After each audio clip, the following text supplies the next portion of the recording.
അല്ലാഹുമ്മ യാ മുഖല്ലിബൽ ഖുലൂബ്, ഹൃദയങ്ങളെ മാറ്റിമറിക്കുന്ന റബ്ബേ, എൻ്റെ ഹൃദയം ദീനിൽ ഉറപ്പിച്ചു നിർത്തണം. വല്ലാത്തൊരു കാലഘട്ടത്തിലൂടെയാണ് നമ്മൾ കടന്നു പോകുന്നത്. ഏത് സമയവും നമ്മൾ തെറ്റിലേക്ക് എത്തിപ്പെടാം അല്ലേ? നമ്മൾ ഇത്തരത്തിലുള്ള പ്രലോഭനങ്ങൾക്കും പ്രകോപനങ്ങൾക്കും അടിമപ്പെട്ട് അല്ലെ, പെട്ടെന്ന് ഒരാള് പെട്ടെന്ന് നമുക്ക് റിയാക്ഷൻ വരാം, മോശമായിട്ട് പ്രതികരിക്കാം. ഇതൊക്കെ എന്ത് ചെയ്യും? നമ്മുടെ ജീവിതത്തെ ബാധിക്കണം. അതൊക്കെ നമ്മളെ ഹൃദയത്തെ ഉറപ്പിച്ചു നിർത്തേണ്ടത് പടച്ചോന്റെ തൗഫീഖ് തന്നെ വേണം.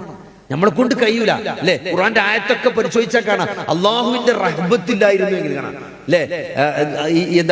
ഈ റബ്ബത്താന്നാണ് ആ ഹൃദയത്തെ നാം ഉറപ്പിച്ചു നിർത്തുന്ന. റബ്ബത്താന്ന് പറഞ്ഞാൽ അറബിയിൽ റിബാത്ത് എന്ന് പറഞ്ഞാൽ ഈ സർജറിക്കൊക്കെ വരുമ്പം ലിഗമെന്റ് സർജറിക്ക് അറബികൾ റിബാത്ത് എന്നാ പറയാ. കയറാണ് സത്യത്തിൽ റിബാത്ത് എന്ന് പറഞ്ഞാല്. അപ്പൊ റബ്ബത്താന്ന് പറഞ്ഞാൽ കയറോണ്ട് കെട്ടിനാണ് റബ്ബത്താന്ന് പറയാ. അതായത് ഹൃദയത്തെ കെട്ടി ഉറപ്പിച്ചു നിർത്തുക. ഹൃദയത്തിന് ഒരു ഉറപ്പ് നൽകുക. അത് പടച്ചോൻ തന്നെ തരണം, നമ്മൾ വിചാരിച്ചിട്ട് കാര്യമില്ല. ഇപ്പൊ കഴിഞ്ഞ ദിവസം ഒരു പേഷ്യന്റ് വന്നിട്ട് പറഞ്ഞു, ഞാൻ തന്നെ അത്ഭുതപ്പെട്ടു പോയി. അദ്ദേഹത്തിന് എന്താ വെച്ചാൽ ചെറിയൊരു അസുഖമുണ്ട്, ചെറിയ മാനസികമുണ്ട്.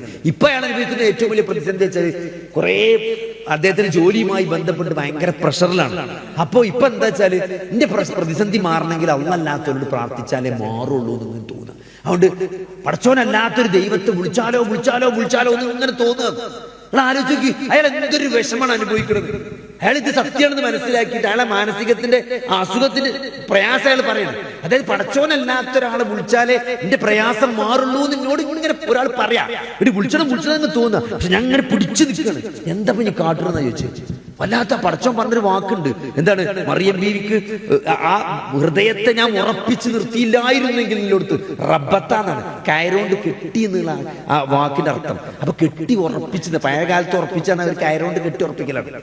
ഇനി നമുക്ക് ഭാഷയൊക്കെ ഉണ്ട്, ഇത് ഓരോ കാലത്ത് ഓരോന്നല്ല. ആ വന്ന് കെട്ടി ഉറപ്പിക്കാന്നാല് അപ്പൊ ആ വാക്ക് അങ്ങനെയാണ് വന്നത്. അപ്പൊ നമ്മൾ ഈ പ്രാർത്ഥന ഉണ്ടല്ലോ, നമ്മൾ നിരന്തരം പടച്ചവനോട് സഹായം തരണം. ഈ ആരാധനകളാണെങ്കിൽ ഇതൊക്കെ ഒരു തൗഫീക്ക് വേണം. ബാങ്ക് കൊടുക്കുമ്പോൾ പള്ളിയിൽ പോകാനും സുന്നത്ത് നോമ്പ് നോൽക്കാനും സ്വതക്ക കൊടുക്കാനും ഇതൊക്കെ ഒരു നമുക്ക് പടച്ചോൻ തൗഫീക്ക് തന്നാലേ ചെയ്യാൻ കഴിയുള്ളൂ. അപ്പൊ തൗഫീക്ക് പടച്ചോനെ തരണം. അല്ലാഹുവേ, നിന്നെ ഓർക്കാനും നിനക്ക് നന്നായി ഇബാദത്ത് ചെയ്യാനും നീ എനിക്ക് തൗഫീക്ക് തരണേ, നീ എന്നെ സഹായിക്കണേ എന്ന് നമ്മൾ പറയുമ്പോൾ സഹോദരങ്ങളെ, പടച്ചോനെ ഉത്തരം ചെയ്താലേ നമുക്കെല്ലാം തൗഫീക്ക് കിട്ടുള്ളൂ. അതുകൊണ്ട് ഈ പ്രകാരത്തിലുള്ള പ്രാർത്ഥനകൾ നമ്മൾ നല്ലോണം വർദ്ധിപ്പിക്കണം. അല്ലാഹുമ്മ യാ മുഖല്ലിബൽ ഖുലൂബ് സബ്ബിത് ഖൽബി അലാ ദീനിക, അല്ലാഹുമ്മ അഇന്നി അലാ ദിക്രിക വശുക്രിക വഹുസ്നി ഇബാദതിക.